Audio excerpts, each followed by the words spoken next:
Good evening, everyone. I'd like to call the Monday, June 15th, 2026 Board of Education meeting to order at 7:06 PM. Before we start off with the Pledge of Allegiance, I'm going to ask Dr. Scarpetti to take the lead on this.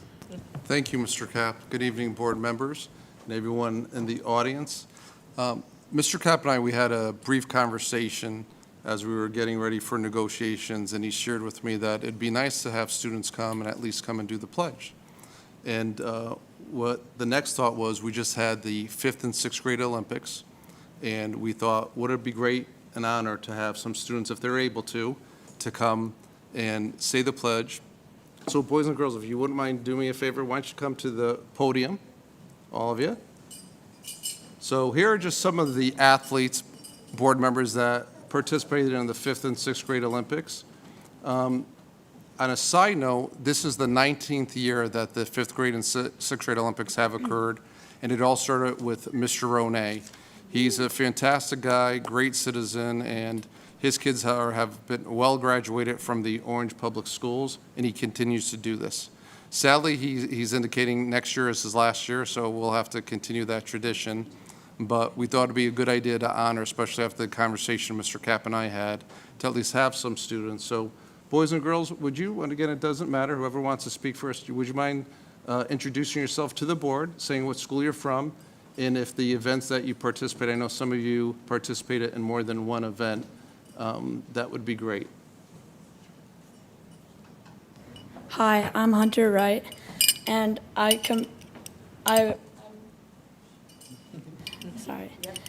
going into 6th grade. I go to Peck Place School, and I competed for the 100-meter dash, relay race, and softball throw, and I got 2 gold medals for relay race and 100-meter dash.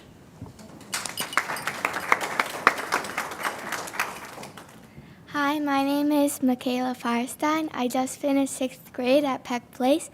I competed in the mile run, the 100-meter sprint, and the broad jump, and I placed first in all my events.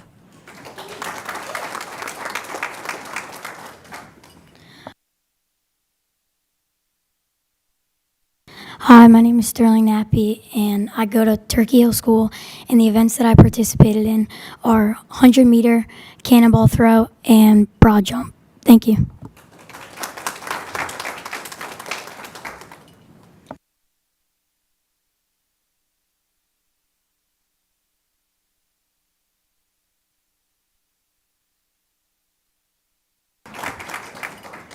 Hello, I'm Leah Imperio, and I'm going to 6th grade, and I'm in Turkey Hill School. And the events I participated in is softball throw, cannonball throw, and shuttle run.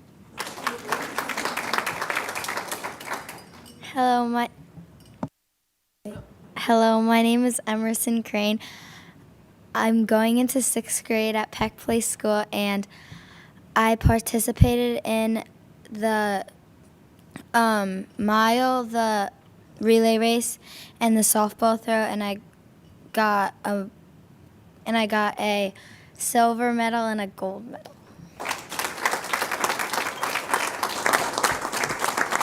So boys and girls, I know you had a tough day at school today, so I appreciate you being here. Moms, thank you for making the time. I know this was short notice, but we appreciate it. And boys and girls, with your permission, Mr. Kapp, if we wouldn't mind having them stand and have them lead us the Pledge of Allegiance.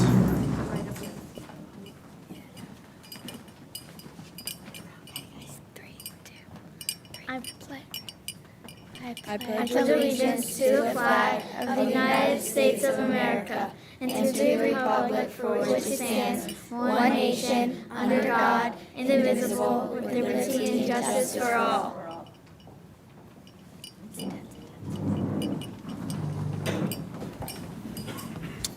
Thank you guys so much for that. And congratulations again on participating and winning all those medals and everything for the ones that did and all that. But congratulations again. Thank you.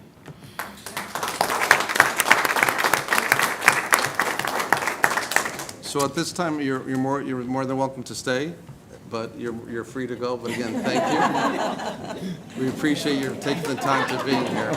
Enjoy your summer.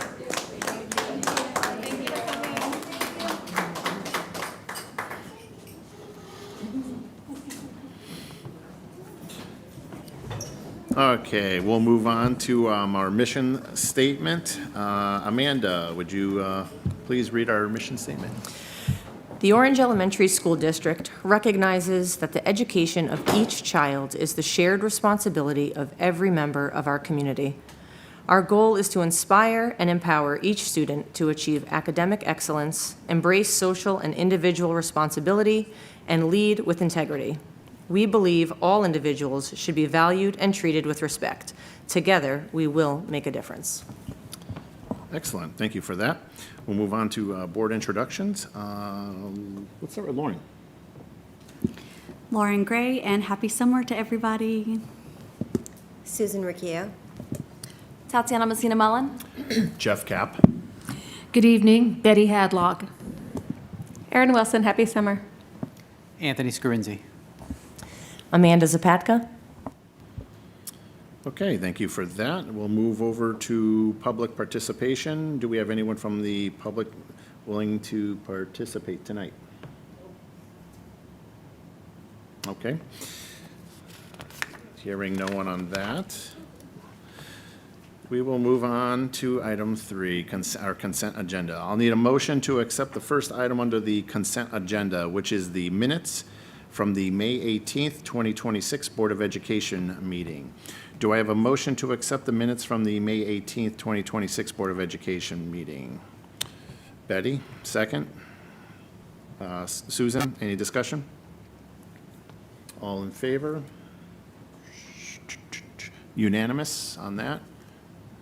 Got, okay, thank you.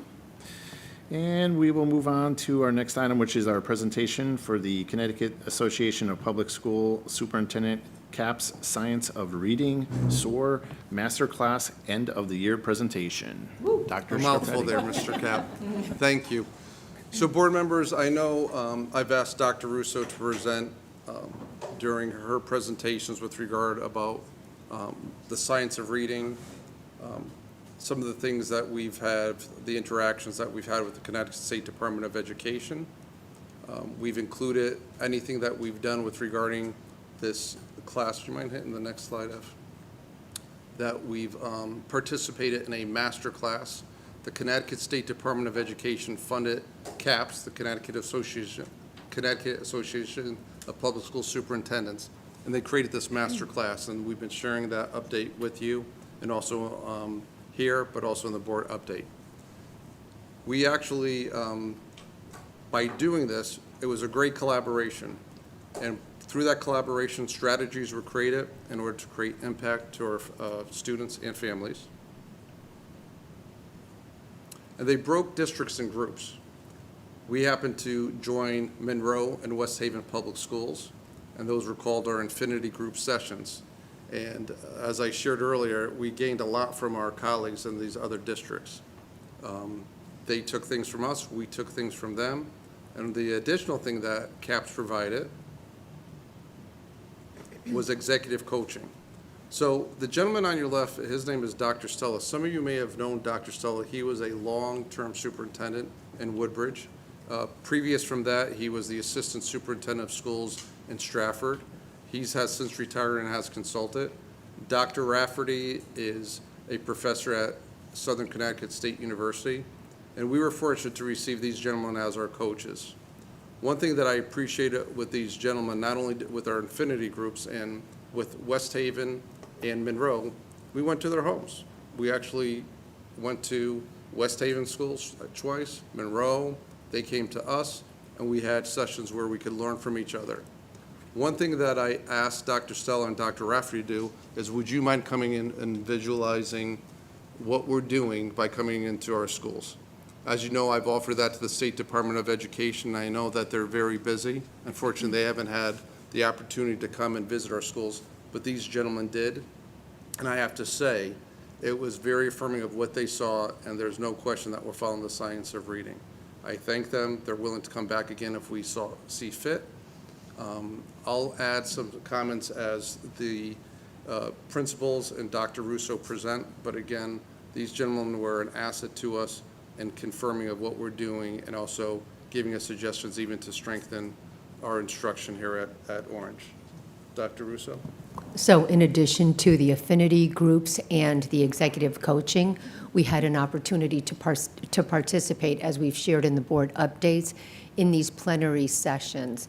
And the knowledge there was very confirming. We felt so confident about what we were hearing. And we were inspired about our own work, which really involves integrating all aspects of the word recognition skills and the presenters that talked about those areas, and integrating those word recognition skills with all aspects of language comprehension. As you know, that has been a focus and that will continue to be a focus. So in addition to the plenary sessions and GPS systems, general positioning systems, we were inspired to create our own Orange positioning system. And we thought it was fun with a play on words, OPS, Orange Public Schools, and Orange Positioning System for global positioning and reading success, and really thinking about mapping our journeys with this work. There was lots of learning. We will just tonight for this presentation share 5 key takeaways. Our colleagues, the principals, will talk about each of these, and they are, just for a frame of reference, the first, talking about building coherent systems; the second, rethinking resources; the third, expertise, specifically expertise that travels; 4, innovation; and 5, always knowing that there's a new journey and we need to map it. And so Elaine is going to start with that first takeaway. The first was shifting from teaching skills in isolation to integrating word recognition and language comprehension practices for system coherence. This is making a huge difference. As you know, Orange students begin their journey as pre-K and K students at MLT, and then travel to one of the 3 grade 1 to 6 schools before continuing their journey to Amity. The goal is to have all students embody the portrait of a graduate, which includes being a collaborator, communicator, problem solver, planner, and empathizer. At mid-year, 88% of kindergartners scored at or above the benchmark, and at the end of the year, 91% of our kindergartners scored at or above benchmark. The foundation is not only strong, but built with fun while supporting the whole child.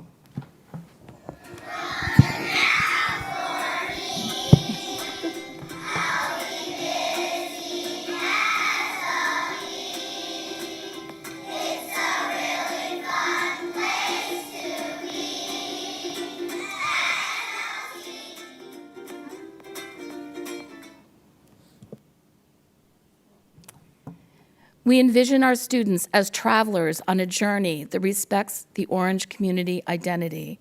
We are so proud to share that we have identified where district consistency is required and where school and classroom flexibility is necessary.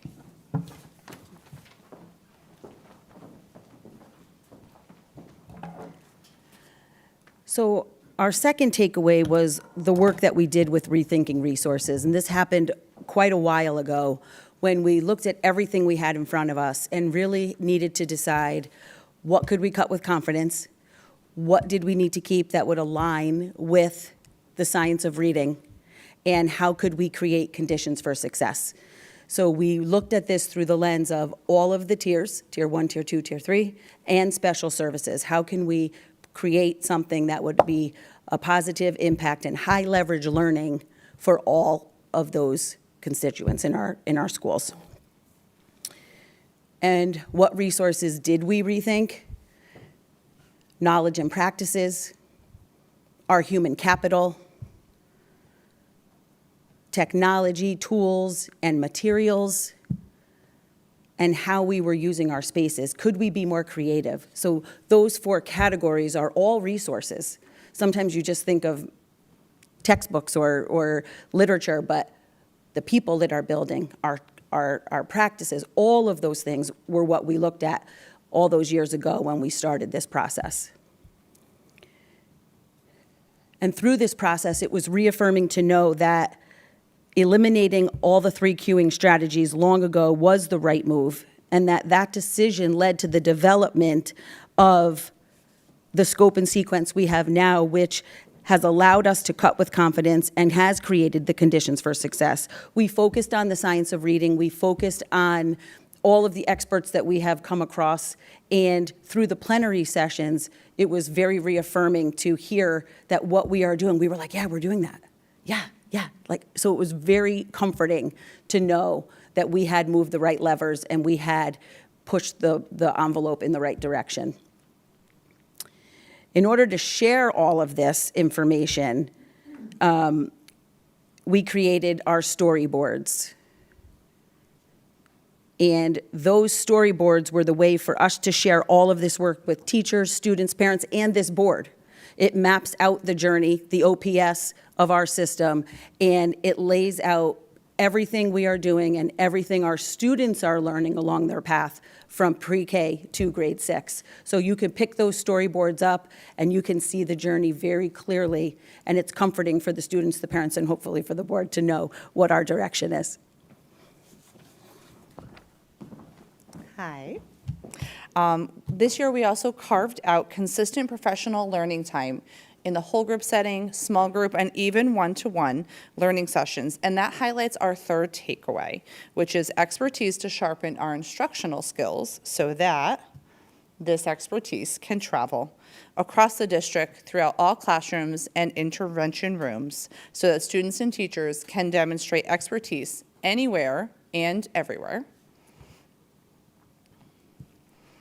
Throughout this year, we learned about the CAPS literacy modules, and they provided opportunities for onboarding, common language, look-fors, strengthening background knowledge. And these modules are available for anyone who needs to take some time to sharpen their skills, in addition to seeing what these concepts look like in practice.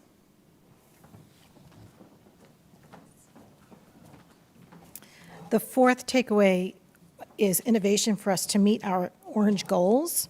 Innovation comes into play as we map coherent connections across grade levels to ensure alignment over time as we strive and work toward the portrait of a graduate.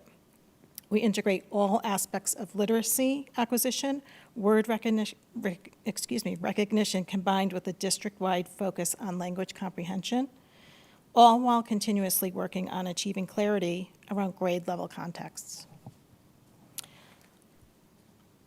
Our innovations also include creating our Orange Public Schools Publishing Company, where we created adult learning plans, our integrated scope and sequence, and embedded professional learning at teachers' fingertips. Progress monitoring booklets were created for consistent data collection, which is used often to create flexible groups. And there's always a new journey.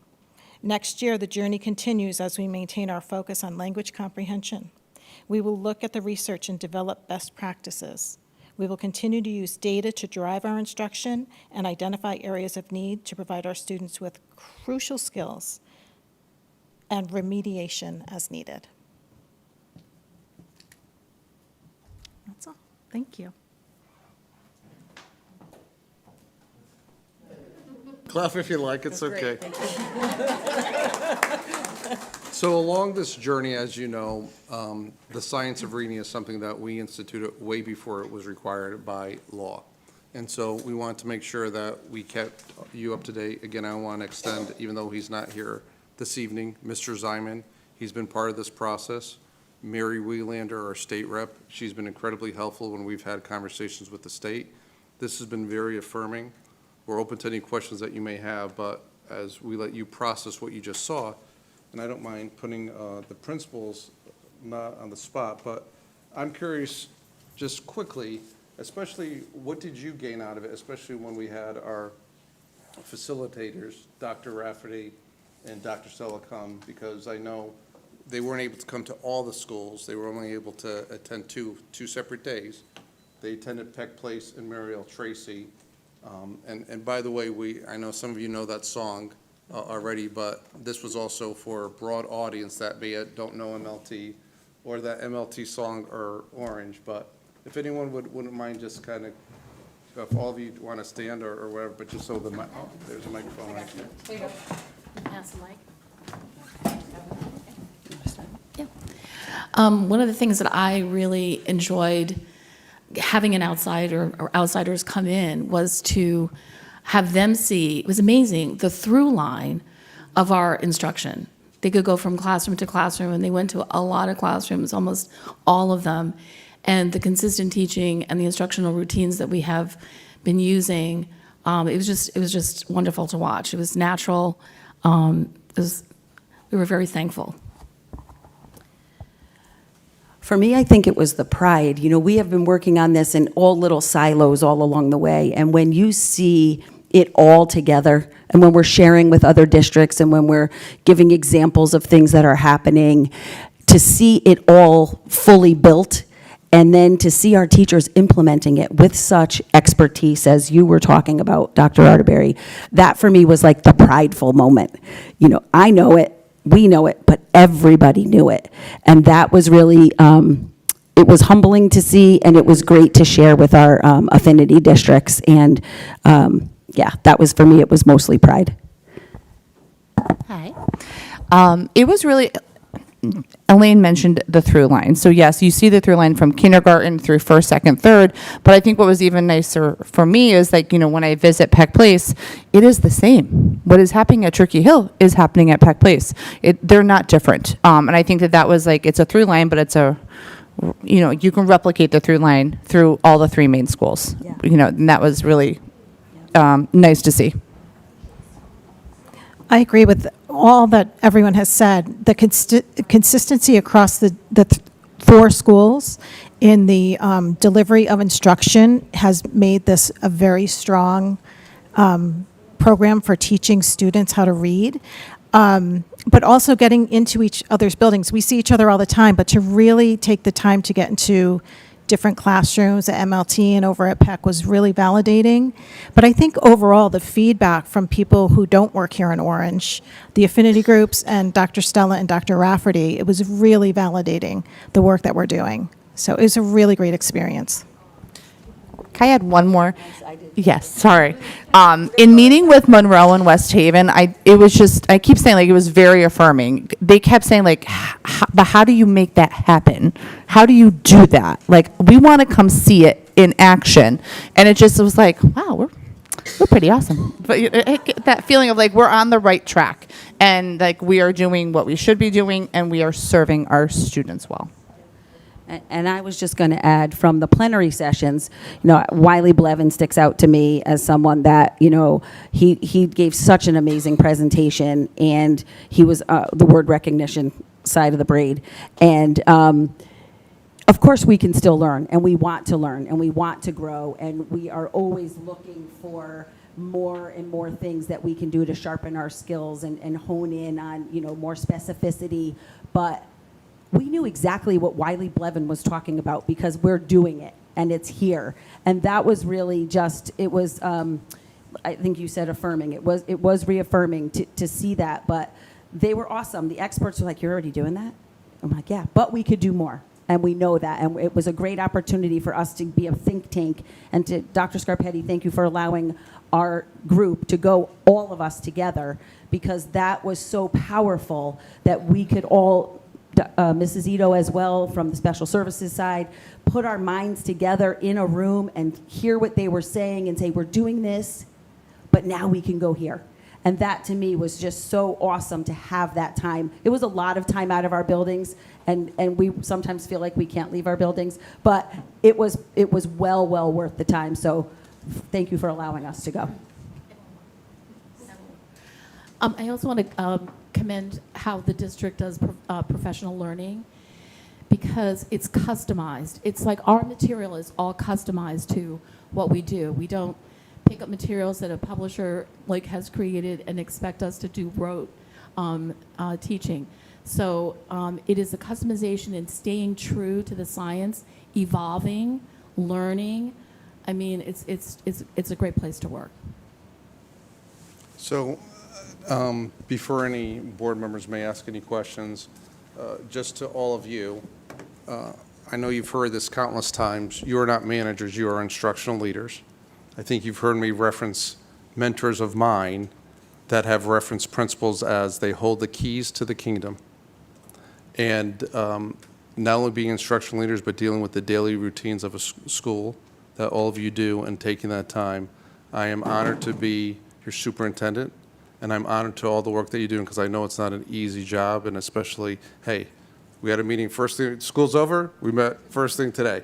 And so I want to thank you for your hard work and again, focusing of the whole child, not just the instructional, even though that's the key piece, but focusing on the whole child. I'm getting choked up a little bit, the whole child. So thank you for all your work and dedication. So thank you. So, Mr. Cap, I'm not sure if any board members have any questions. We're happy to address that regarding the science of reading. If not, with your permission, I'd like to have the principals lead, but we're happy to address any questions that anyone may have. Sure, yeah.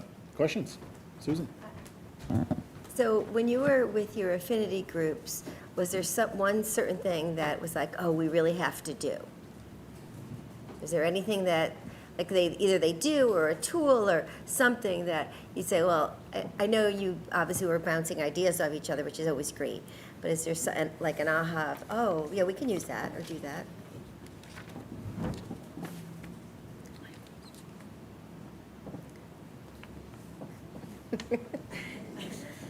We're looking around because we don't want to seem like we have a big ego, but with the affinity groups, we were just so happy to be able to share the knowledge we have learned. Right. And that was really what we felt our contribution could be in that moment with those groups. And, definitely it was nice to hear some people having the same problems, right? That's also good. But really in those meetings, it was about being able to share and say, this can happen. This is possible. And to really look back and think, wow, we did that. I think from the plenary sessions with the outside guest speakers, that's where we learned a little bit more of where we could tweak, especially for our struggling learners, and just some different strategies to try to just add to our repertoire. But I think that would be the best way we could answer that one. Well, thank you. And I also think, Ms. Riccio, is that, Mr. Zimon's in my head, and he has said it to the state, but he also, I think, has reported out to the board. And I think all of you would agree. To your point, Mrs. Lasto, we're not perfect. We have a long way to go. We use this phrase, CANI, constant and never-ending improvement. We tweak things along the way. I'm sorry, my back's towards you. But I think this didn't happen overnight. And because of us doing this, and again, I know this young lady to the left of me, I will keep on saying this, I hired her for one reason, and it's because of her expertise with reading.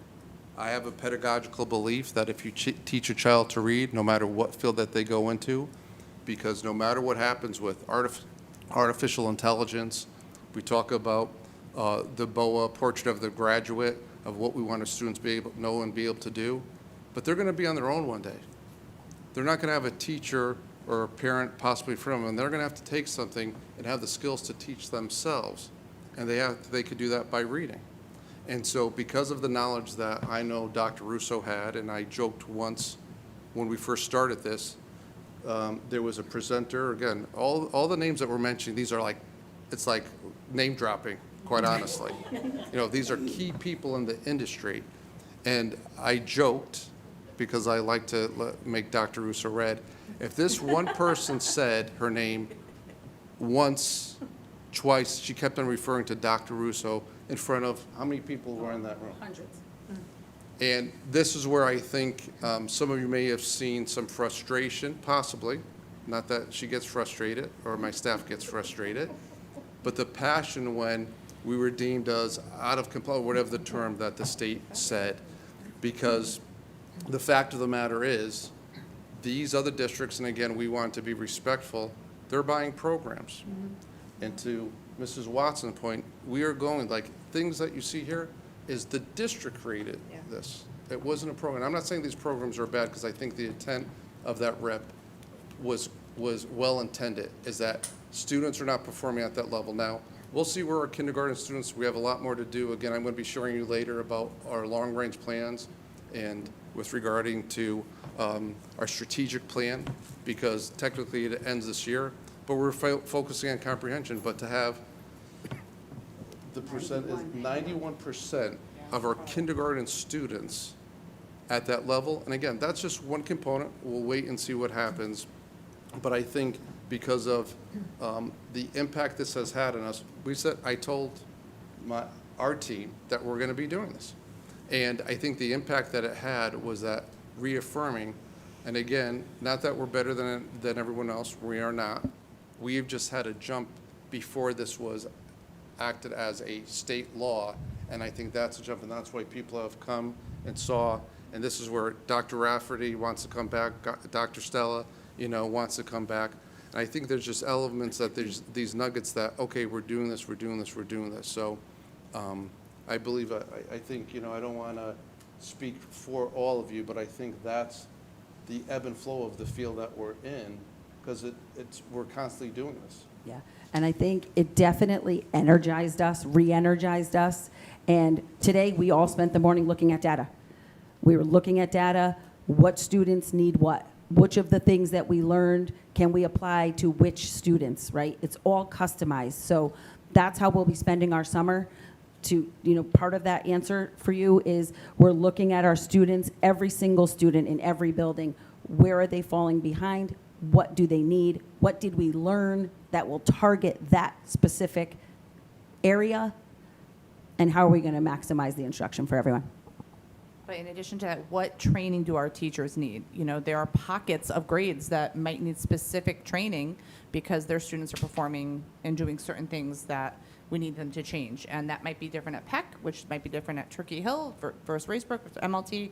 And that we spent actually a lot of time today starting to actually look at, like, what is the training that specific grade levels or teachers, or everybody, could very well be everybody, might need additional elements of next year. And we started plotting that out. And I hope, I'm sorry, Mrs. Hadlock, but this is where, I use the term about being an active participant with being a board member, because we've talked about this all along for the past years. And, when we talk about this, it's something that we shared recently at the curriculum subcommittee. We're looking at our professional learning. And it's not just as something on the calendar that says professional learning. We're mapping it out right now for the same exact things everyone said, but Dr. Arterberry just said, because it may be different at different schools or different grade levels. It's the intentionality that we have. And especially, again, anyone at home, I know report cards have gone out. I know we have smarter balanced assessment scores. Years we have schools of distinction. One school gets it, all three schools get it. And that's a great piece, but I always say, as a parent here, as a board, or watching at home, sit down with your classroom teacher or your building principal, and let's look at your child. These averages are great, but let's look at your individual child and see the growth that they've had. And especially if they started here with us in preschool, but specifically kindergarten, I'll tell you, it's amazing what the impact that these leaders have and our teachers have in this district. Mrs. Hadlock, I'm sorry. That's all right. No. I just, first of all, want to thank you all for being here tonight. And as a member of the board and a retired teacher, I just feel so proud to see that Orange continues to lead the way. And I know it's been a journey that's gone on for a number of years, and Dr. Russo has been behind it all, moving us forward. And I think it's fantastic, and I'm looking forward to seeing what the future holds. And I know that our students are going to continue to be successful because of all the good work that's going on. I do have one question about when you said, different pockets of teachers might need some different resources or whatever. But one thing that's nice, at MLT, the entire team is in one building.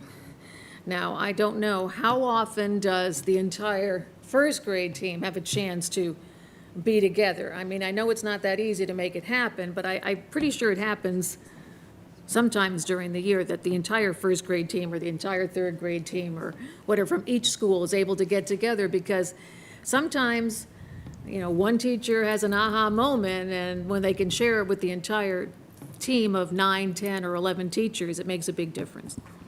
It definitely makes a big difference. We have the, like the election day and the March, we have those, the big welcome back day, the election day and the March PL full days. But we're also blessed with those curriculum Wednesdays once a month that go till 4:45. That's a big chunk of time. So there are times when we talk, we'll say, you know what, maybe we can get a grade level together and have them all come to one school and talk about this topic or talk about what vocabulary words we're pulling from which text. And those Wednesdays are really valued for that. We are allowed to get, there's enough time to drive across the whatever 2 Yeah. miles it is Right. and do that. So we do have those opportunities. Okay, In addition, that's good to hear. in addition to that, and again, how things change over there is when I first arrived here, the board received feedback, as did I. We had more early release days than ever.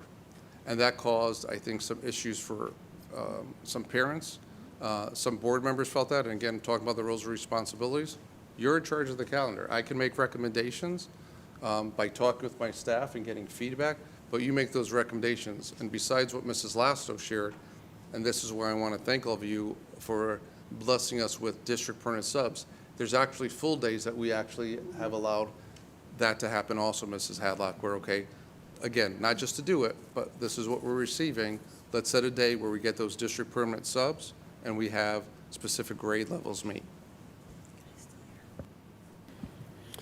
Anyone else have any? Amanda? So I just wanted to say thank you from a parent's perspective. Not only is it obviously an effective program with the 91% of the kindergartners being at level, but having a child who was tiered and sticking with the program is now at target. So I thank you for that program as well, because if you stick with it, obviously it's effective. So thank you for that. Anyone else? No? All right. Thank you again.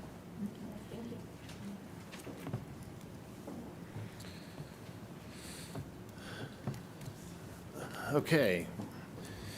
Did you have anything else you wanted to add to that, Dr. No, Scarpetti? with your permission, if, for those of you that would like to leave, if that's okay with you, Mr. Cap, and again, I Yeah, want to you thank you keep dismissing everyone in our room.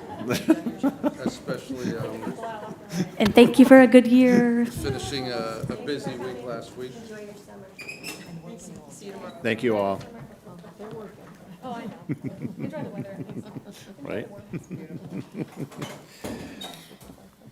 Okay, we'll move on to superintendent reports. We'll start off with Dr. Scarpetti. So again, just echoing some of the conversations or the statements that I just made earlier, it's been busy for all of us. And I can't thank the parents and the community for supporting us. We've had a few hot days, as you know. I made the decision to make an early release on Thursday. Some people came to speak to me with regarding to that. And number one, I asked Mr. Gray, even before that day, as he first came into the schools, Mike, do me a favor, I want you to check these classrooms. Now, again, to inform the board, which I think all of you know, but especially people watching at home, we have 2 schools that are really air-conditioned. We have Peck Place School, and we have Mary L. Tracy, that from my lens, are fully air-conditioned because we have window units in Peck Place School. The other 2 schools, Turkey Hill, I'll start with them. They have an air condition with the library. Of course, the central office or their main office is air conditioned because they work during the summer. But I'm pointing as if the school's right here. The library, and right across there's a room. At Racebrook School, we have the 6th grade wing, which involves 4 classrooms. We also have the library there. And so we have contingency plans. So if we decide to have school, there is a little bit respite that our kids and teachers could have, fans also in the classrooms. But reaching out to the health department, we made that decision. But some of the conversations that came up, just to pre-frame all of you, and again, I think we have time, is What some districts do, which, and again, as we talked about other districts where we are, some districts decide if some schools have air conditioning, they stay in. The others that don't, they have the early release. That's something where, you know, at least for me as your superintendent, I wouldn't feel comfortable doing that. And again, that's no disrespect to my colleagues in other areas that have done that. But what the conversation has come up is there are some schools that have an early release the last one day, we're one of them. The last 2 days, the last 3 days, the last 4 days. That's the most I've seen is 4. And so people have come to me and said, have you ever thought about that, Dr. Scarpetti, doing that? I said, it's interesting because other people are talking about that. So I just want to drop that seed to the board. So again, not that you need me to remind you, but one of your roles is the calendar. And so we still have the ability, or you have the ability, to vote on the calendar. And I may bring that conversation up of possibly not just having the last day of school as an early release, but last 2, maybe last 3, because many districts do that. Now, do they do it for the temperature? I don't think they do. Would that impact us and help us? I think it would. But they also allow for the busyness of the end of the year. So, you know, as I complimented our principals, that extends to our teachers of how hard they work. A lot of things are going on, and a lot of evaluations are going on at the end of the year. So it's a busy time of year where the students may leave as an early release, and this gives the staff to kind of close out. So just in case you heard that as you travel through the community, I just want to make sure I share that with you. But I also want to tell everyone that, yes, we have 2 schools that are air conditioned.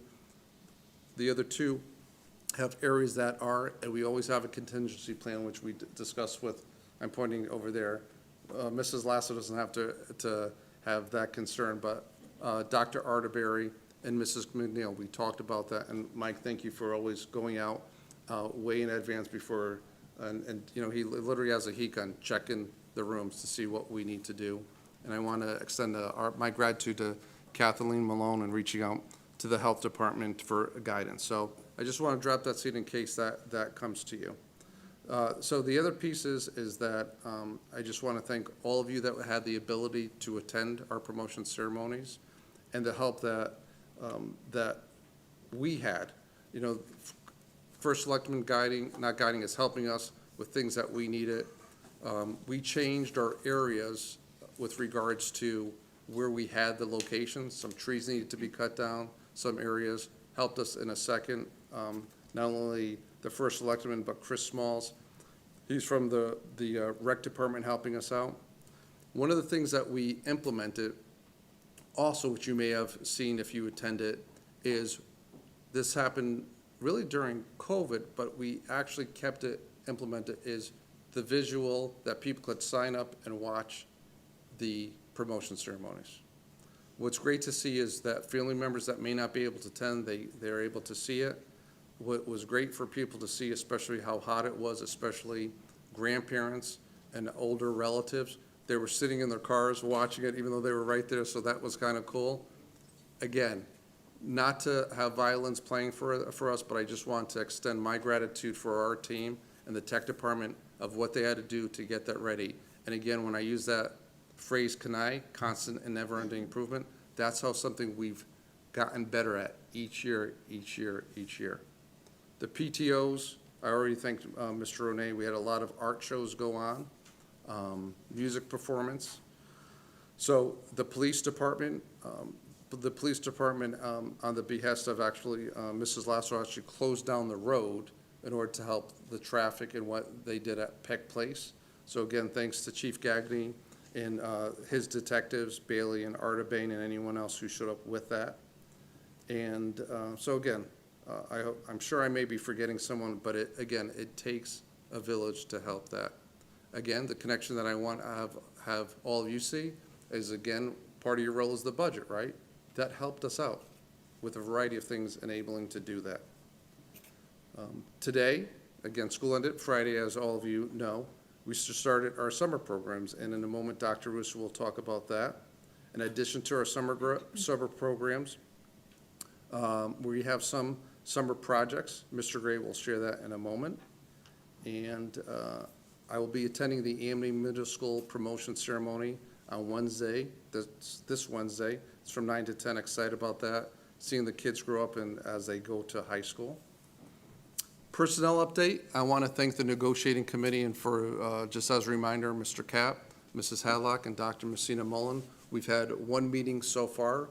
We're making arrangements to meet with our cafeteria workers. We haven't received a date yet.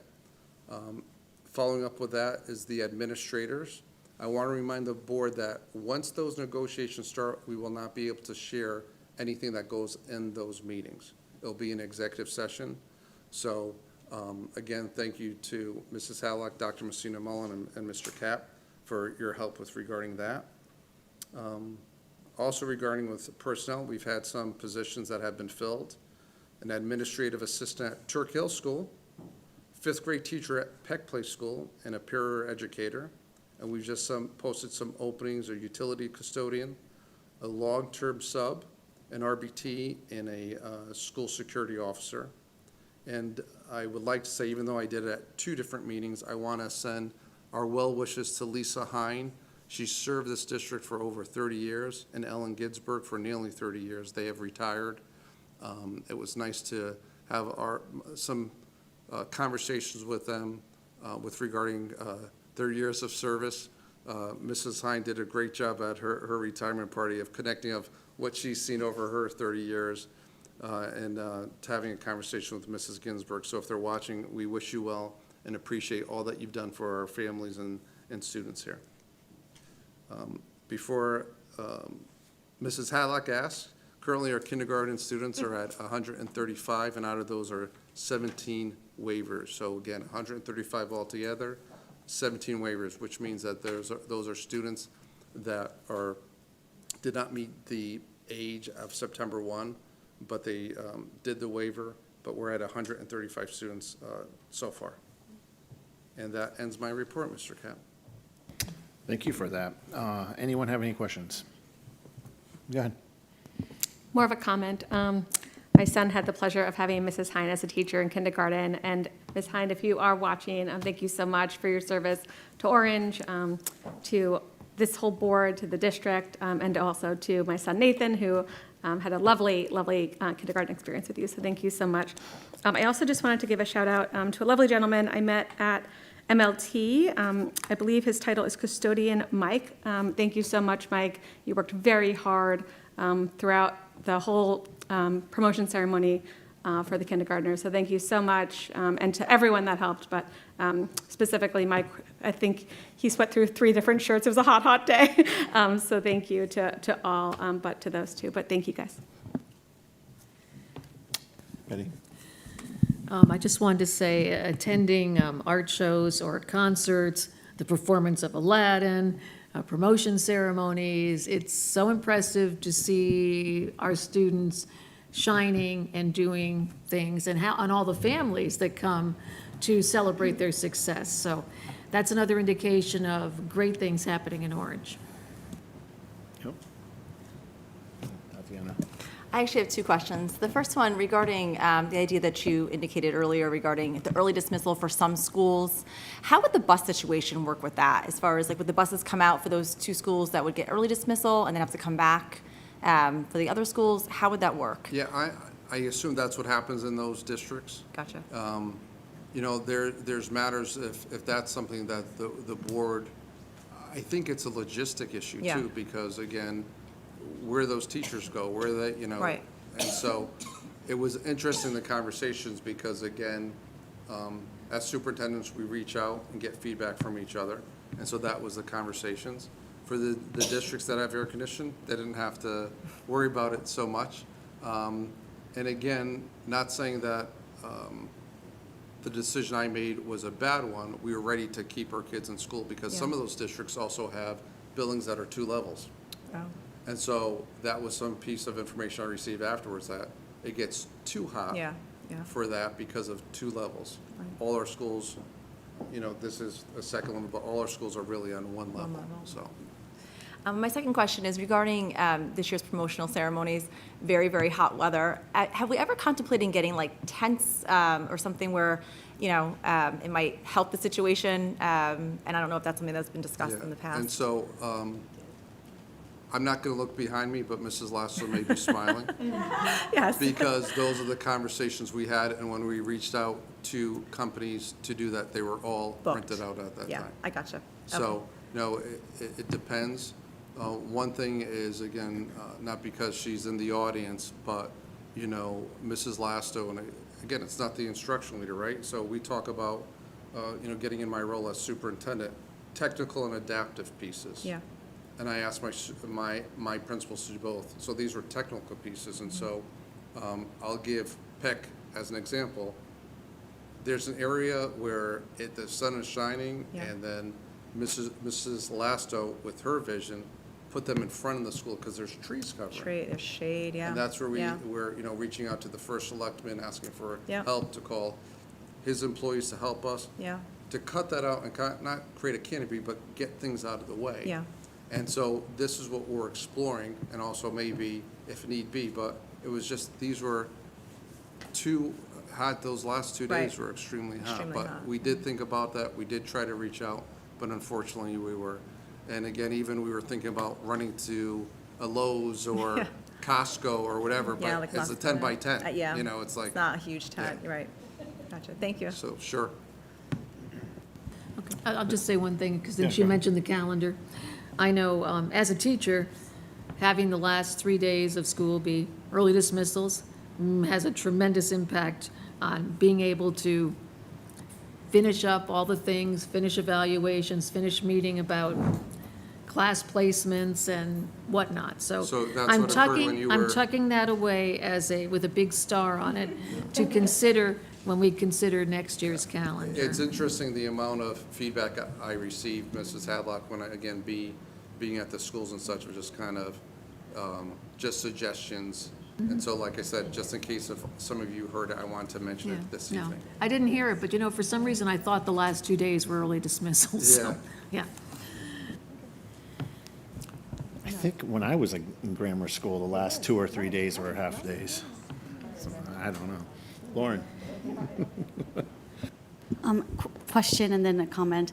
Is there a way, with this idea of early dismissal for 2 to 3 days, that we could ask parents and teachers what they think about that going forward? Just, you know, with my parent hat on, it is a little bit harder when we have like many days of early dismissal, so wondering how that would affect the parents. But like, it'd be interesting to see the feedback from the teachers and the parents if we put out like a survey or could ask us like a focus group or the PTOs or something. Yeah, that's something we already started discussing. Great. But again, that's something, again, I can make suggestion, but that is a board's decision. Yeah. I have the right to cancel school or do that Yep. early release. But it's funny, that's something we have already shared, because for those, and not that Mrs. Hadlock's comment, but I feel that our teacher group, and again, we won't know until we do a survey, Yeah. would share that same sentiment, because it's so crazy how it's like the roller coaster ride of a school system. In the last month and a half, it's all downhill, and it's super fast. Yeah. Because all these events, you got to fit it in, you got to fit it in. And so, but yeah, we have already began speaking about that, Mrs. Gray.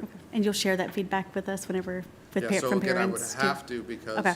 again, I can't make that decision on my own. That's something that I would want to inform all of you in order to, if that's a decision the board would want, to inform that decision. Okay, thank you. Sure. That'd be really helpful, and thank you for getting that started. The second, I just want to make a comment. I posted pictures from Amaya's graduation, and I had some other parents, some other school districts say, oh, we didn't get a kindergarten graduation at my school in this district in Milford. So thank you for I know we pull the resources together, and provide the budget, but the schools did such a good job with the promotion ceremonies. It was extremely hot, so I love the idea of tents just because it was so hot, but the thoughtfulness that went into the kindergarten promotion ceremony it was so good, to see that and see the kids graduate, and my mom, watching from the hospital. It meant Right? the Oh, world to nice. her. So. And not just a hospital in Connecticut, correct? Oh yeah, in South Carolina. Yeah. So like she was able to feel like she was a part of it. So the live stream was such a good idea. So thank you for that, and thank you for a really good year. And the promotion ceremonies were so cute. I cried the whole time. It was great. I don't know how much the IT department liked when and again, I was straight-faced, but I was joking. I said, I think we need a 3-camera crew so we could have someone being the director. Okay, camera 1, camera 2. Oh my gosh. Because No. that piece, and again, echoing, and again, I appreciate Dr. Wilson sharing. I didn't want to steal Mr. Gray's thunder, because he's going to be talking about the custodian piece, but it's like I said, it's like a village. It's like what's crazy about that, how the custodians, because again, now it's loading chairs up, moving to another school. It is jam-packed, so thank you for acknowledging and seeing that. and But the observing whole that. setup was great. I mean, like the photo areas, like the chairs. I mean, everything was really great. So thank you. Maybe our media department at the schools could help somehow with the students, maybe, next year. Just a thought, but Amanda? I have a question in keeping up with the heat theme. I know we talked a little bit about the recess piece. The Mariel district, or school, excuse me, has the morning recess, so they totally get out at least one. For the other grades that don't get recess, is that something that we would need to talk about in policy to put in, that maybe they get an extra recess, or is that like a No, so- case-by-case So type? thank you for bringing that up. That was actually, Mrs. Hadlock, we're going to set up a time to meet. It won't be a policy, but, there's different sub-policy what comes to the board. But, and just to let everyone know, there were some questions that came up, which I think maybe all of you at least were on one email, with regarding when do we allow students to go in and out of school? And it's the heat index. So it's the humidity based on the temperature, and you get your heat index. There's actually a little graph that the principals look at.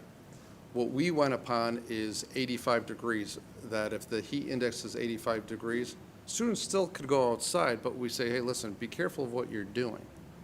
One parent emailed, and I don't know if that was to the entire board or just to me, but saying that the American Pediatric Association, I think the APA they call themselves, if I got that correct, it's 90 degrees. And so because of that, I reached out to Kathy Malone. Kathy Malone is not only the nurse at Turkey Hill School, she's the nurse supervisor. And so she is actually writing a new, I would say, procedure, not a policy, to do that. But again, you could go outside, you just have to be careful of what you're doing. So that's going to be changing, that's going to be shared out for next year. I know we've had like several air quality warnings too. Is that considered as well in addition to the heat index? It is. Okay. And so those are the pieces where, there's so many components, and this is why I appreciate the team that we've created, because, again, it's not a matter of, hey, Mike, I want you to do this, to, check about that, check where we are, the levels going on computers and such. Calling Kathleen. I called her even before school started. Hey, Kathleen, we need to keep an eye on this. She reached out to the health department. So, those are the pieces. We do keep all those things and have those systems in place. I am very much pro-future. I think 2 would be a good medium, half days at the end of the year. But I think what my personal struggle was, putting my parent hat on, is I don't want to say the unexpected, but the lack of 21st century. So I think it would be great if we could have anticipated, like, get 21st to go, if it's a hot day, to the library, I think you said, or the 6th grade wing, like you said, or what have you, et cetera. Because that would be I would assume a smaller group of students that can stay in like a AC area of that school, even though I know Turkey Hill and Racebrook have smaller AC availability. But I think that my personal struggle was that day was the no 21st. So it was the early dismissal, but then no 21st. So it's. Yeah. And so I want to thank the board for your thoughts and sentiments, because it's almost like the science of reading. It affirms what we've done behind the scenes. So for those of you that don't know, and again, I'm not saying this because she's in the audience, Mrs. Lasso is also the director of 21st. And those are the conversations we had, because there was conversations of not having 21st even that Friday. And we got together, we had discussions, says no, because again, we got feedback, hey, we understand, but those little pieces. And even with regards to what our previous procedure is for during the year, that if it hit 85, and some parents were saying, oh, we missed, and I forgot to mention, Mrs. Opaka, is that part of the discussion we have, the leadership team, is that for those grade levels that have an afternoon, now the principals are saying, okay, let's kind of look at that and let's kind of project, let's have it in the morning now, so at least they get something outside. Again, we have to watch. So these are all feedback, so it's nice that it's echoing some of the things that we've had to deal with, no matter if it's decisions with the heat or 21st century. Those are the things that we've been talking about too, since these days have come, and that we've had to address. All right. Any other questions? Okay. Mr. Gray? I feel horrible because I always give the grant update after all that conversation, and it's just droning about numbers, so I do apologize in advance. Good evening. So I'll start off with a quick summary of some of our grants. Summer Mental Health Supports Grant, it's a 3-year grant. It's a $35,000 grant. We just begun spending that, so we still have $28,000 left in that grant. Again, that's for delivery of mental health services to students who participate in summer programming. School Mental Health Specialist, again, this is our social worker, an additional social worker that was funded at 100% of the salary. This year, the salary was funded at 70%, and next year it'll be in our operating budget, so there's just a few $1,000s left in there. Consolidated Title III grant, this is for language instruction program assistance for substantial increase in students of EL, ML, I believe it is, ML, EL. We have spent most of that. We have about $4,000 left out of the $18,000 grant. Primary Mental Health Grant, this is a $17,000 grant with just about $3,000 left. We'll be spending that down this year, and this is for K-3 early detection intervention programs for academic, behavioral, and learning issues. And then finally, the DRIP, which I mentioned last month, the District Repair and Improvement Program. This is pursuant to Public Act 25-173, Section 131, the District Repair and Improvement Project DRIP program. That's providing direct grants to public school operators, or PSOs, for the fiscal year ending June 30th, 2026, and forward. The award for Orange is in the amount of $73,321. We just received that from the town of Orange because that money is sent directly to the town, and then they send it over to us. These funds are non-lapsing, which means they can be carried over from year to year and compounded. And as shared at the last meeting, these funds are used for minor capital repairs, infrastructure improvements, and routine maintenance. Under food services, for the 26-27 school year, Governor Lamont and the Connecticut General Assembly approved a new state budget which eliminates reduced price lunch charges, meaning that lunch will be free for any students who qualify for free or for reduced lunch. And as always, families can find updated free and reduced lunch applications and other relevant materials on our website. And we'll have further updates as we get closer to the school year with any changes that we might have for the upcoming school year lunch program. And that concludes the finance portion of my report. Questions? Betty? The summer mental health grant, I know you said there's money still in there. Do there plans to use a lot of that this summer, or? So it just started today. Yeah. So the program is operating right now. Right, and that's Yeah, going so to it use a should substantial amount of the money, right? It should use what's left in there. Yeah, that's Yep. that's what I thought, just making sure of that. Yep. And then the other grant for repairs and whatnot, is there any project that's already scheduled for the summer that's going to happen? So the projects we have scheduled for the summer are already funded. Oh, So this okay. would be for a future project. Oh, great. Yep, It's nice to already have the budget and have extra money. Wonderful. Right. Okay, thank you. you're welcome. Any other questions? And as, Oh, sorry. sorry, as Dr. Scarpetti says, with all of our grants, spend them down to zero, so we do. Yeah, right. Don't want to leave any money on the table. No. Nope. Okay, I think we're ready for part two. So it goes right into the summer projects that we have this year. So one at Racebrook School is the refinishing and relining of the gymnasium floors. So they'll be sanded down completely, they'll be relined, they'll have the name put back on and then refinished. We'll also be paving the walkway at the rear of Racebrook School from the sixth grade wing all the way down to the playground. It's really been deteriorating over the last few years. And at Peck Place School, we will be doing a boiler replacement in August, so we'll be ready for the heating season next year at Peck Place School. And then, as Dr. Scarpetti said, I just wanted to take a minute to thank our custodial maintenance staff for all their work, setting up, breaking down chairs. At the kindergarten promotion ceremony, we set up 403 chairs in about an hour, and then we broke down 403 chairs. And let me tell you, at 11:30, those chairs were about 150 degrees when you touched them. They burned your hands. Those chairs were then brought over, half of them to Peck Place School, and then the next morning, Racebrook, Peck, and Turkey Hill set up about another 200 chairs each school and broke them down. So our custodians and maintenance staff really did a great job. And the last, as Dr. Scarpetti said, the last couple of weeks of school, it is a roller coaster, and it's 100 miles an hour, especially for our custodians. You know, teachers are kind of cleaning up their rooms. There are celebrations going on. There are activities in the classrooms. We end up getting extra garbage pickups because the dumpsters get filled up.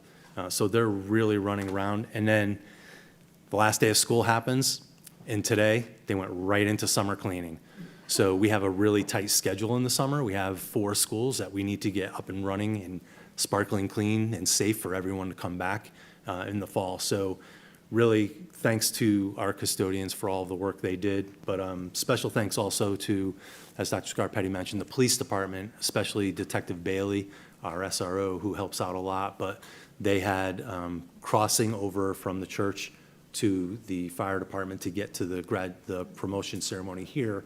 And I was stuck in that traffic for a little while, and when I got up there, the officers saw me, and they stopped me, and they said, "You need to do this on a Saturday next time."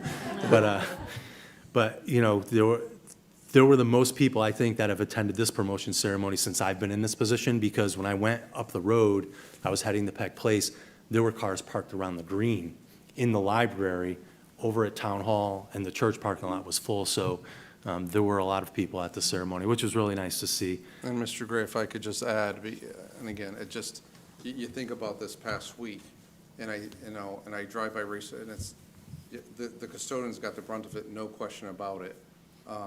But teachers are helping. Teachers are setting up. Detective Bailey, I saw help, just parents pop, it's a lot that happens in such a short amount of time. And maybe the officer's right, maybe you should have it on a Saturday, but it just squeezed in right. And again, everyone's hustling. So again, thank you to everyone. And like you said, Dr. Scarpetti, the And teachers. even, I have to say, sorry again, Mr. Gray. No. And even Mr. Gray is out there, getting out there, waking up, helping out, not just overseeing it, but he's getting his hands dirty every single time too also. So thank you, Mr. Gray. It's my pleasure, but as you mentioned, the teachers and the principals they show up early on those days, and they're out there setting up chairs and making sure everything's in place. But I also want to take a minute to thank Chris Small and his crew, and Mike from Park and Rec. They helped us with a lot of the setup here at MLT. They helped get Peck Place, the front area, ready because of the change of venue there. And then they cut the grass on a different schedule that week, so all the lawns were really nice. But Chris Small and his team they help us out with a lot of things throughout the year. So I think going back to Dr. Scarpetti mentioned something earlier, the way we work within our community with all the services in the community, it's a great relationship back and forth. So it helps make that week successful for everyone. And that concludes my report. Yeah, I don't know, if you do a Saturday, we have the Strawberry Festival competition, I don't know. And speaking of Chris Small, I drove by this morning, 6:30, he's out there moving the benches from the Strawberry Festival, putting them away. I'm like, sheesh. So, questions? No? Oh, Mom, go ahead. Real quick, great report. Just, you mentioned the gym floor. Just out of curiosity, once those are done, how long are they kind of good for till the next one? So our floors get a lot of use during the school year with Park and Rec, and we have badminton from the New Haven area in our MLT gym. So if we take really good care of them, you get about 10 years, 10 to 12 years or so. All right. Yeah. Cool. Just curious, thanks. No, I'm just going to say, regarding the floors, we are so blessed to have such beautiful gym floors. Even though I know it's a multi-purpose room, the gym floors are spectacular. Because go to High Plains, it's terrible as a gym floor. It's a multi-purpose floor. It's terrible as a gym floor. Thank you. Just out of curiosity, is there going to be any like restrictions as far as like how long after the floors are done before the students can use them? Or, and I'm assuming they'll be done before school starts. Yeah, so they're starting them tomorrow. Oh, They're okay. starting it tomorrow. So usually takes about a week to sand it down, realign it, and then put the finish on. And then they usually like to cure it for 5 days at least. So by the time school starts, it's going to be, Wow. yeah, it'll be all set. Hey, any other questions? No? Okay, Dr. Russo, you're up.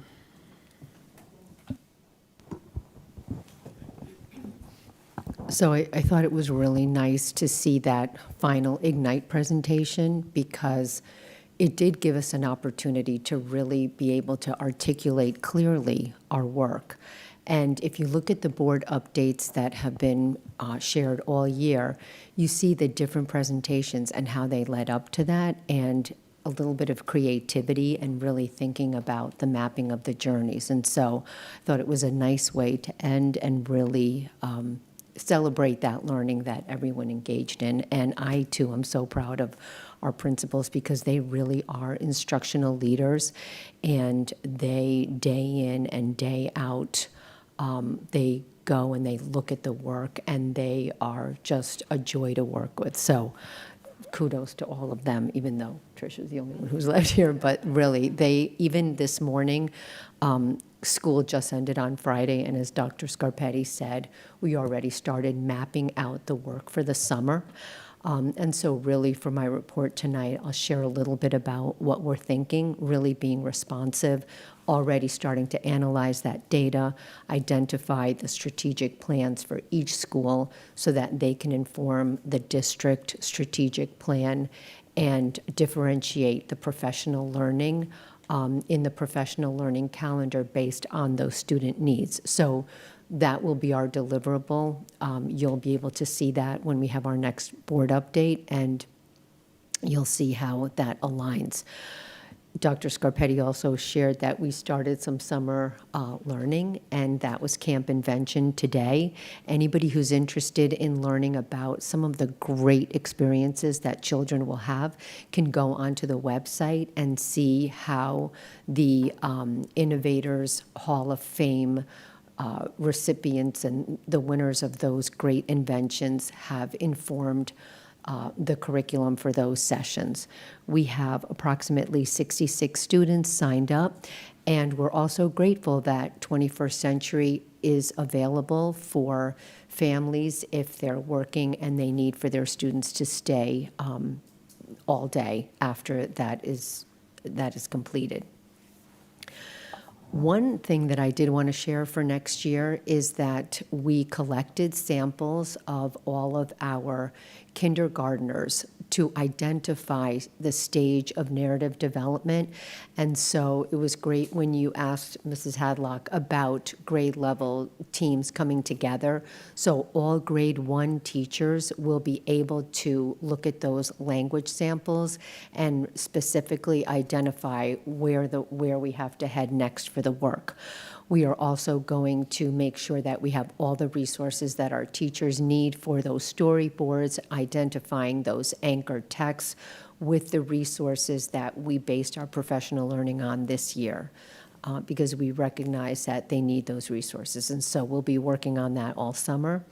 And we are really excited for those aspects of language comprehension to focus on vocabulary.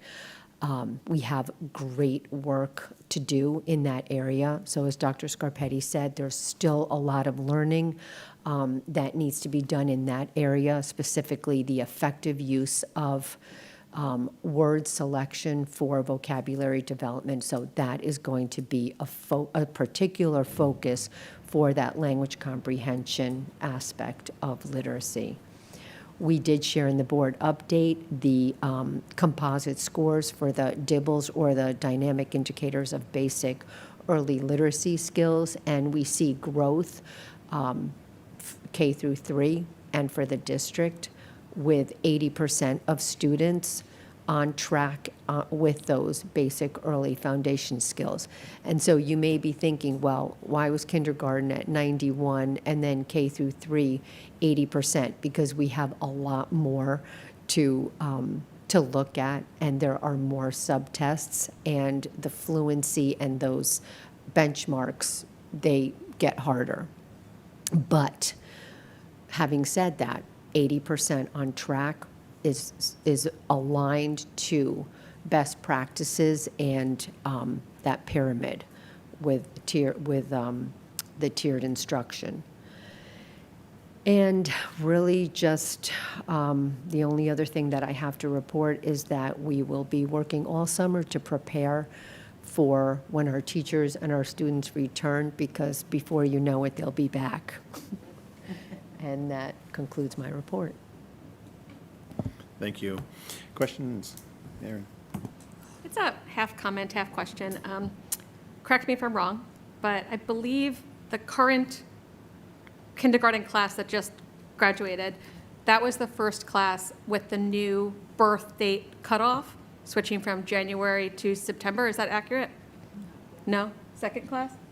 Second class? Second class? Have we noticed anything at the state or local level about how that birth date shift has changed things, like from, you talked about 80% on track, 91% in kindergarten, et cetera. Have we noticed any state level or local level trends when it comes to that new birth date cutoff? Has that changed anything? That's a great question. What I know is that because we differentiate, I don't want to say it doesn't matter, because we have to respond to whoever is in front of us, regardless of what it is. And so we just do what we need to do. And the other thing that we've realized is that your development is linked to your level of awareness. So even if you are a 4-year-old, whether you're a 4-year-old or a 5-year-old, if you're not aware of, say, the phonemes, we can make you aware of those phonemes, and then that moves your stage of development. So, And I don't know if you would agree with this, Dr. Russo. It would actually, I think, take a real deep research, because, again, going back to the way it was previous written is, again, January 1 of that year, all those students, and again, to the point you made, why would some students who were born on December 31st do well, and someone who was born, so we haven't looked at that. I think would really have a deep dive to kind of check that. And then on top of that, I mentioned that there's 17 waivers this year, I forgot from last year, so we'll see. But I think Dr. Russo hit the nail on the head. I think it's the individual student of where they are.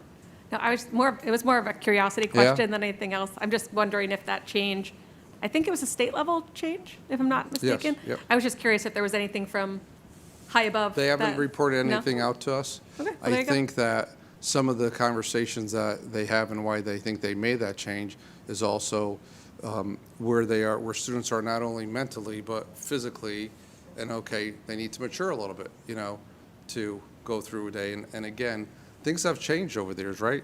Kindergarten used to be half day, 3/4 day. Now it's full day.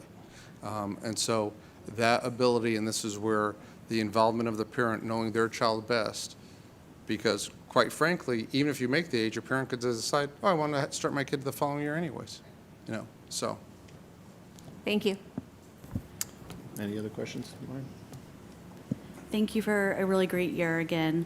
Looking at the stats and the report you gave for 91% of at the kindergartners level and then 80% for K to 3, do you know how those compare to other school districts at all? Like if we're average or we're above average for the scores? Do we know? No, we Okay. like I said, it's interesting because I think, as I said earlier, I'd rather stay away from those averages.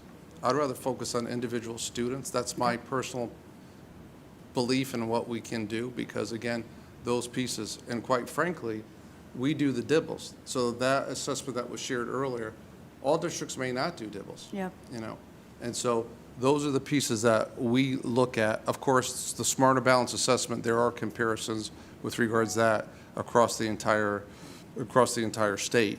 That's something that is compared. But I think, you know, each kindergarten or each district has different assessments. Thank you. I love what you said, because it's us versus us. And for each individual child, it's you versus you. Instead of comparing yourself to somebody else, you want to, because if you do compare yourself to someone else, you could also be shortchanging yourself. But 80% of a population on track is a really good sign. For SBA, the performance index is a 75, and you don't think about it as like a 75 out of 100, but it's just like a point that, you know what, you're on track. You're on track. Your entire population is moving at a good rate. But then, you know, the work that we did this year and that we continue to do, we still dive deeper to try to ask ourselves, well, if you're not part of that 80% or 75, what can we do? It just might take you a little longer, and so we think of that growth mindset, and we're just not there yet, but we think of everything that we can do to help every single student, to your point, get to where they need to get to be proficient and at a point. Sorry to Yeah, interrupt no. you, Doctor. I remember as we just have this discussion, I could remember when I was a principal attending a seminar, and the presenter said, what if he were to dream of everything, he would have every student have an IEP, which is an individual education plan, because it gets away from the averages and focusing, what does this individual kid need in order for him or her to be successful? And again, I don't mind comparing those averages at any time, specifically Smarter Balance. We typically far surpass the state. That's not good enough for us. We always want to reach even further. But this is where I think the relationships that the school districts build, the principals build, but the individual teacher is really that impact. Again, we've also talked about parent involvement and what they do at home. That has a tremendous amount of impact also. But we focus on that. And again, back to the original question Mrs. Gray asked, I don't know, like, again, each district does something different with their in-school assessments versus the Smarter Balance. So that'd be tough to check.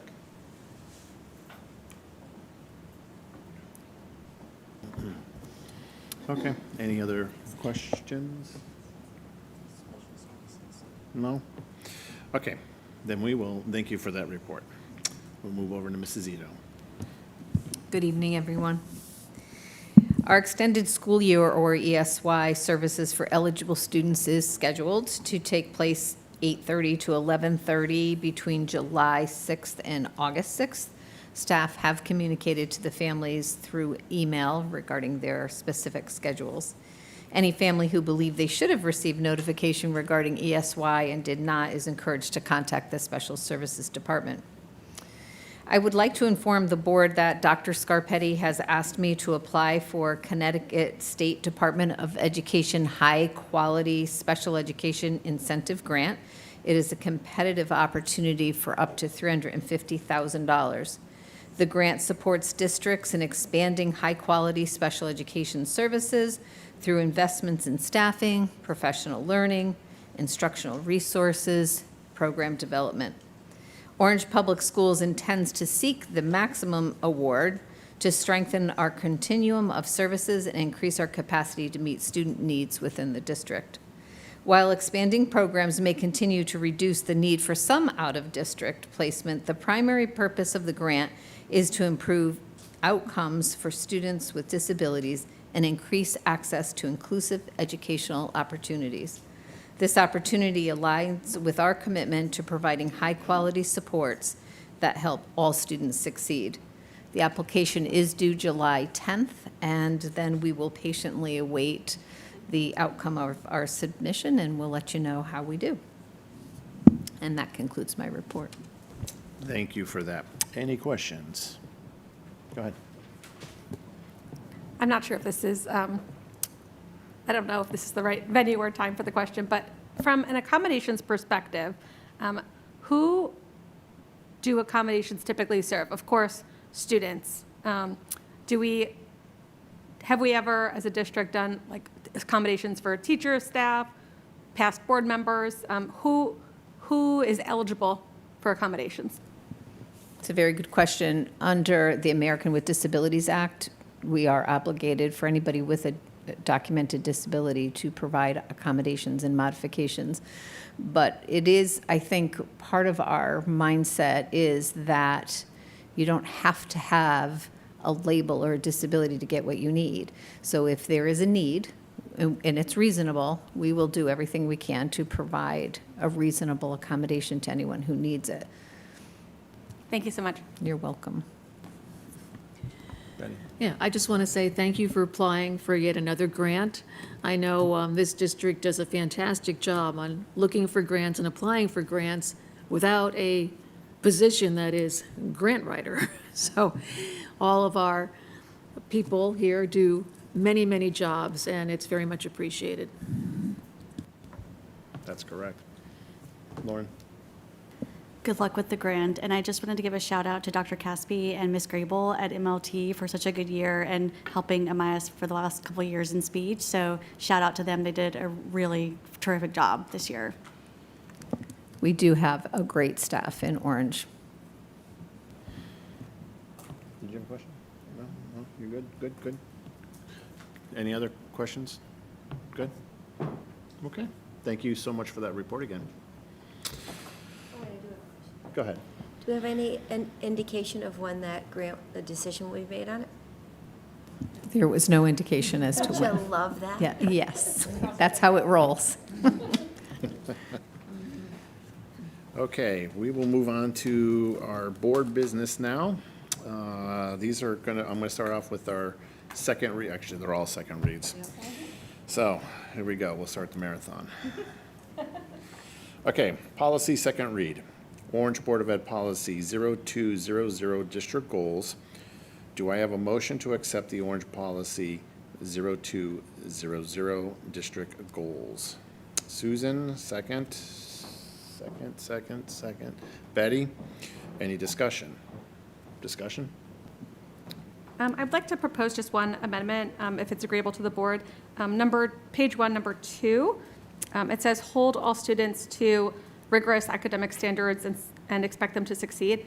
I'm just thinking about our population that, I was thinking of changing the word rigorous to individually appropriate or appropriate academic standards. I don't know. I just want to make sure that we're inclusive of all student learners. That's just one minor suggestion. Any other discussions? Okay, the motion is as is still. So now I'm just gonna look for a vote for all in favor of the way the policy is written as is. Okay, so this is all in favor of this motion, this policy. So, I just don't, how does it work? I'm sorry. That's a discussion. That's a discussion, but we have to vote on the first motion. That's correct, yes. Okay, did you get the votes on that? You're clear? Okay. Opposed? So we're gonna go opposed, abstained on that? I just don't know how Okay, this works. so- I'm sorry. So, what I'm going to recommend is, Okay. because technically the motion is passed. Okay. Is I would reach out to Betty. Okay, Her committee could revisit it. got it. It's up to Betty's committee. Okay, sounds good. I mean, at this point, I think we've all had this particular policy for many weeks, and I would have appreciated getting information or request to make some changes before we have a meeting to actually approve the policy. I personally think rigorous is a good word because it is a strong word, and I don't think it excludes anyone. I think rigorous is rigorous in different ways for different people. So that would be my comment. If there's feeling that we need to revisit the policy, if there's enough people who feel we need to do that, I'm very willing to do that. So I don't know if we need a motion to say, shall we table the policy? I'm not sure how that works. So we voted, the motion's passed, the policy is going to pass as is, Oh, the way it was presented to us. So I would just, like I said, let Betty know at her committee, and then they'll revisit it. At the curriculum committee. Correct. The policy committee. Policy. When is the meeting? When is our So- next meeting? We have not scheduled the next meeting, because right now, all of these are second reads, and since it is the summer, I want to say summer recess, but summertime, we were hoping that all these second read policies would be finalized today, and that we would get new first read policies to be prepared for our next meeting, which would happen either August or September. All right, And Mrs. Hadlock, do you mind if I add a few things? I know this may be, again, new for some people, and I think that, again, we're all learning, and I think the piece is just to go back, because I know there was a question about having a preparation of when this packet is available.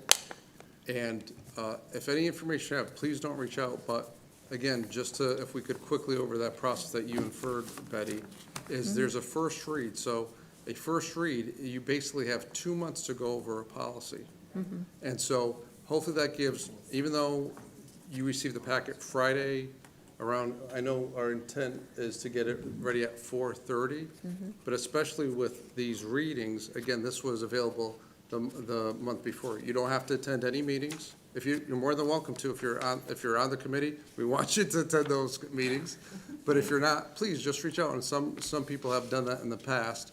And that's why it's important, again, that first read. So these occurred back in May, so you have that entire month now, another month before the next meeting. And so there's ample time to what Mrs. Hadlock was sharing. That gives you enough time to prepare. And again, I'm available, Mrs. Hadlock is available. We meet prior to our even subcommittee meetings. One of the reasons why I've asked Mrs. Lasso to stay is just in case there's a conversation with subsequent policies that may be occurring, because just to dive in even further is when we have discussions about these policies, yes, I could weigh in, but I don't think it's fair, especially with regarding a policy, if I make a decision and then now my principals have to deal with it, and they're saying, hey, Vince, how come you didn't ask us? Or if it had to do with the health, checking with the nurses, we get the nurses involved. So I think with anything such as this or any other things, please call me if you need a little time to go over it. But specifically with these policies, it's basically what, Betty, they have 2 months to review it. Right, And because there's a again- first read and then there's a second read, Correct. and it takes 2 months to get through the process. Yes. Just a comment, Erin. It doesn't even have to be anything fancy. I've had questions before, and I've emailed Betty or Dr. Sarpetti's really quick. It's just quick. Or phone so, calls, yeah, It's yeah. it's Yes. just easier. And then some of the times, Dr. Wilson, is that because of that, after the first reading and people look at it, we've tabled it. And then we brought it back because, and again, I'll pick on Mrs. Zapatka because she tends to be one after the first read. Got a question about this, got a question about, and then we take it back. So, and again, if there's times that you need more time, please contact Betty and I, because we definitely, some of these things, as we said before, it has to do with a month or date that's changed. Some of it's more involved, but we want to make sure you have ample time. And if you need more than 2 months to prepare for this, please contact Betty and I. We could discuss that too if we need to set something up differently. especially a meteor policy. I just want to clarify, Darlene, did I get a abstains? No. I did not ask? All who's in favor. Okay, and then I did opposed? And then okay, so now I'm going to ask for abstentions for this policy. I don't oppose it. I just wanted to change one word, but if we're not going to change one No, word, then that's fine. Yeah. Okay. So is anyone abstaining, though? So you have 8 votes, you have 8 votes then? Aaron has to vote somehow. Right. Okay. I'll vote in favor. There we go. Okay. I thought there was a discussion part. I didn't, yeah, got it. I thought the discussion part could happen here. But that's okay. Moving on. Number 2, Orange Board of Ed Policy 5112, Ages of Attendance, Admission, Placement. Do I have a motion to accept the Orange Board of Ed Policy 5112, Ages of Attendance, Admission, Placement? Anthony, second. Amanda. Discussion?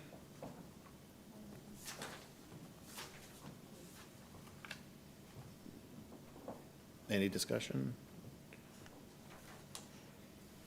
You're good? All in favor? I'm sorry. I was. I just don't understand if there's. Is there ever a time where discussion is appropriate? Because it sounds like the discussion should happen before the vote. I'm So confused. right then? No, I'm Right, saying like, about like the one word potential edit. So, that Mr. should. Cap, do you mind if I? Go ahead. Jump in for a quick session? Sure, go ahead. So when you get a policy and it's a first read, you're supposed to read it and then ask the questions. The first time. This way, if there's any problem and they need to work through something, they can, or if we can delay the second read. You're staying on top of your policies that way. It's easier for an individual, if you see there's 2 or 3 first reads, you do them when you have time, but during that first month. So when you see it in the second month, you don't go, oh crap, I forgot to read it, right? So that's the way I do it, and it seems to work. So that you've done it when they say, it's like when the teacher assigns it to you, you do it sometime in that month, so that when the second read comes, you're done. And you can always reach out to me in between so that I can bring it back to the committee and I'll say, I've had a number of questions about this one.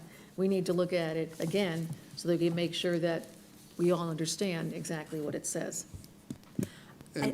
Go ahead. So I think maybe the confusion that Erin's having is when Jeff says discussion. That's what I want to, Right. that's what I wanted to, Yeah. and it is, that's what I want to touch base. Right, and then, Yes. right, that's, so, yeah. So if I could touch base on that, Mr. Cap, because this is with any motion. So when a motion's put on the floor, which typically, that goes again to the board prerogative, someone makes a motion and someone seconds it.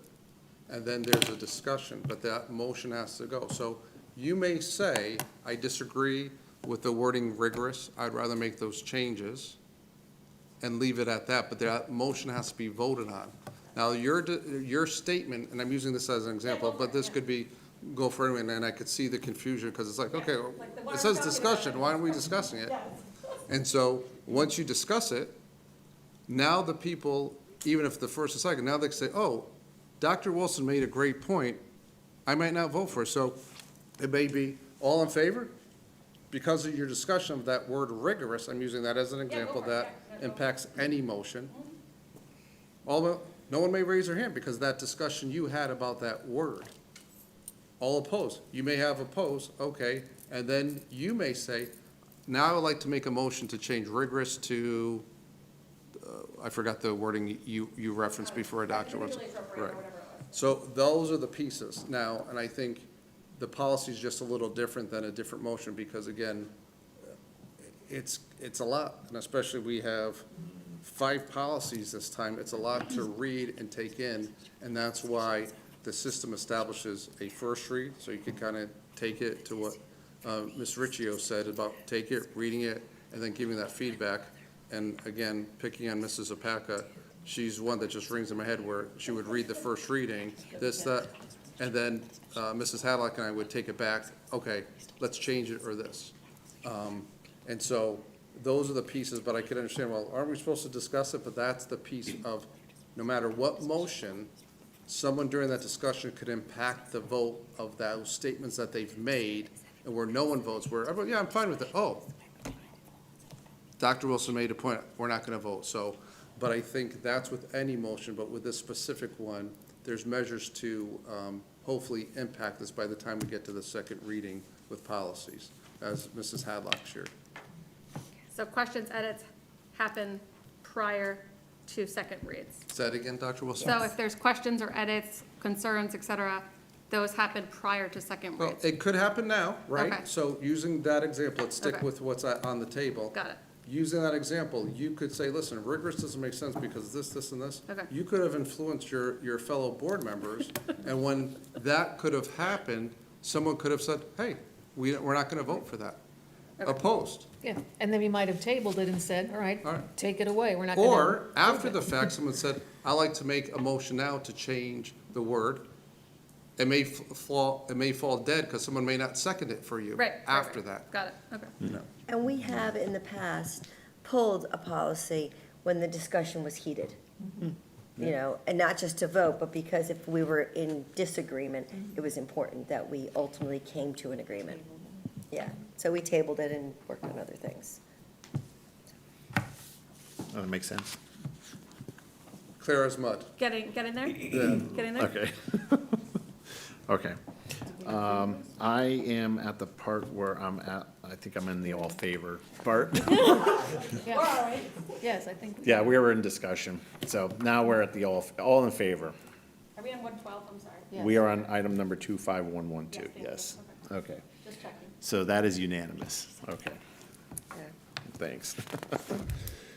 Moving over to number 3, Orange Board of Ed Policy 5112.01, kindergarten enrollment and early entry waiver. Do I have a motion to accept Orange Board of Ed Policy 5112.01, kindergarten enrollment and early entry waiver? Lauren, first. Susan, second. Discussion? No discussion. Okay, all in favor? Okay, and that's unanimous as well. Okay? Item 4, Orange Board of Ed Policy 5114, suspension and expulsion. Do I have a motion to accept the Orange Board of Ed Policy 5114, suspension, expulsion? Anthony, second. Tatiana, just raise your hand second. She's the girl sitting next to you. Okay, discussion. Any discussion? All in favor?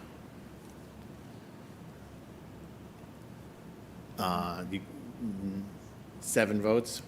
Opposed? 1 opposed, and no abstentions. Okay. That's all set? Okay. Number 5, Orange Board of Ed Policy 6114.1, fire emergency crisis drills. Do I have a motion to accept Orange Board of Ed Policy 6114.1, fire emergency crisis drills? Can I ask a question before the motion? Is that okay? No? Can Okay. you ask during discussion? You could do it during discussion. Sure, yeah. Okay.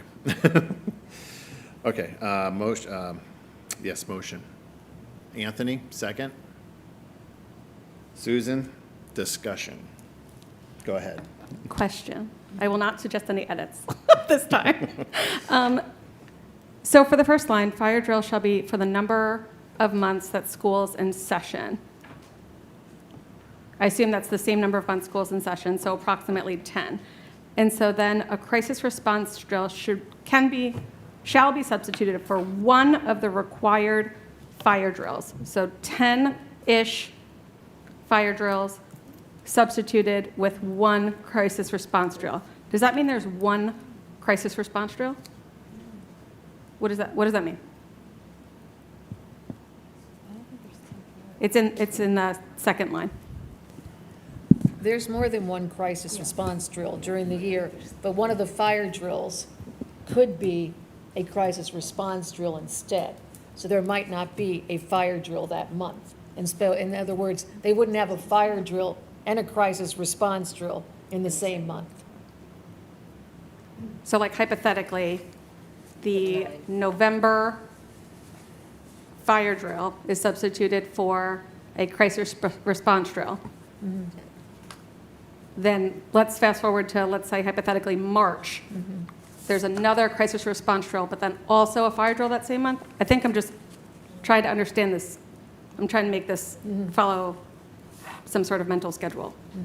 So in place of a fire drill, Dr. Wilson, a school may do a crisis drill instead. So that means they are not required to do a fire drill that same month. They could if they want to, but they are not required to do that fire drill. So it says, shall be substituted for one of the required fire drills. Does that mean one and only one, or at least one? Is it one or the other? So if there is a crisis response drill, there is no fire drill. Okay. So it could be substituted for one or more of the required fire drills. It could. Does that make sense? It says one, like the number one. So in a year, you have to have 8 fire drills. 8, okay. Okay. Crisis response drills can take the place of 2 of those 10 because you're supposed to have 1 per month. Got it. So 2 plus. But you could have more crisis drills because a crisis drill isn't just a lockdown drill. Right. So it's possible that there's going to be more than one crisis response drill? Okay. Yes. The number, the word one is what threw me off, because it says one. Okay.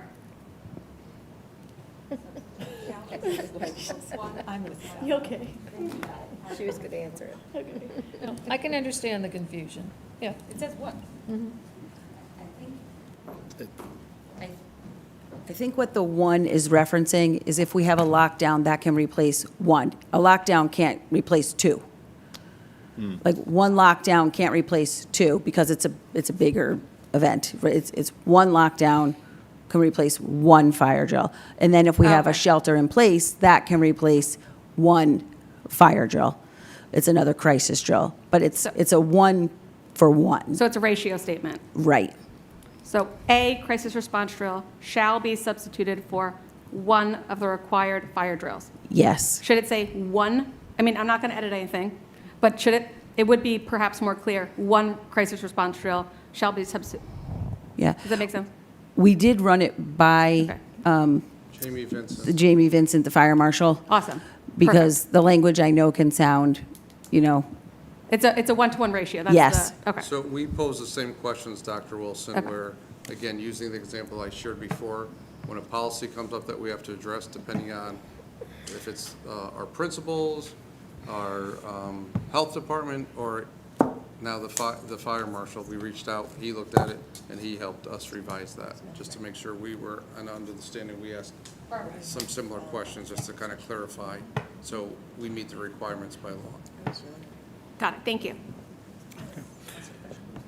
Any other discussion? I Go ahead. have a question. If there's an actual fire drill, do you not have to do the? It counts. Or like if there's a lockdown or, okay, thank you. Okay. All right, I'm looking for all in favor on this motion, 6114.1. Unanimous. Okay, that passes. Moving on to item number 6, July and August board meetings. Due to the board member summer schedules and the risk of not having a quorum, the July 20th, 2026 and the August 17th, 2026 Board of Education meetings will be canceled with the understanding that if anything arises requiring a meeting, a special meeting definitely will be called. And this has been tradition for the last, I don't know, 100 years. This is a second. Yeah. We don't have to vote on it. Nope, there's no vote needed for that. But We don't could have to a vote on question, it. right? Oh, yeah, definitely, go ahead.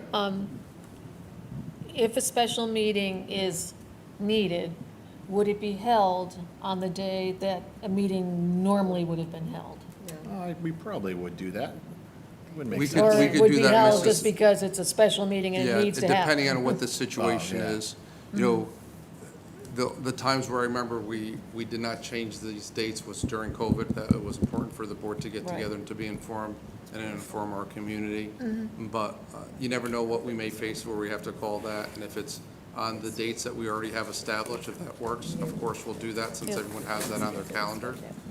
Otherwise, it may be a different date.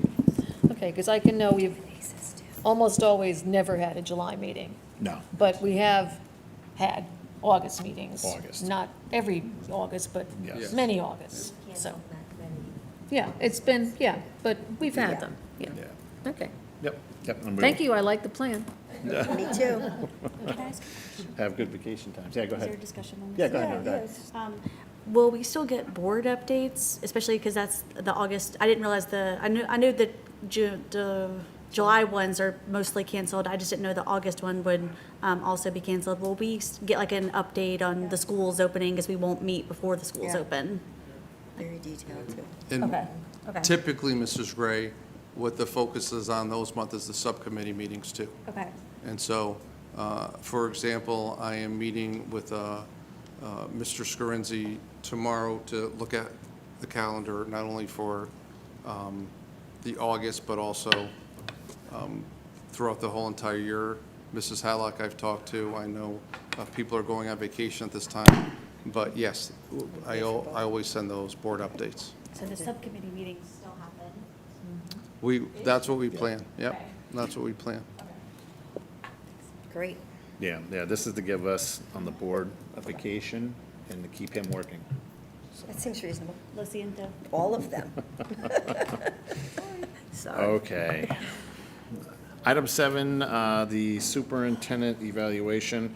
I'll look for a Executive motion to enter into executive session to discuss item number 7, the superintendent's evaluation after the standing committees and ACES each give their reports. So we'll move over into standing committees, finance, and operations. Susan. The Finance Subcommittee met prior to this meeting. We reviewed all the financials, grants, cafeteria, and audit. Everything is in line. We are 90-something% where we should be. Questions? Questions? Thank you. Okay. Personnel policy, transportation. Betty. As Dr. Scarpetti just reported, he and I will be meeting to look at policies and look at dates so that the committee can meet during the summer in preparation for our next board meeting.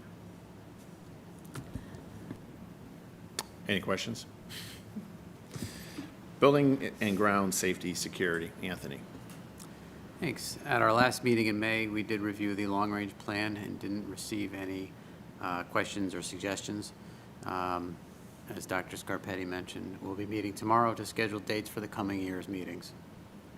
That's the end of mine. Okay. Any questions?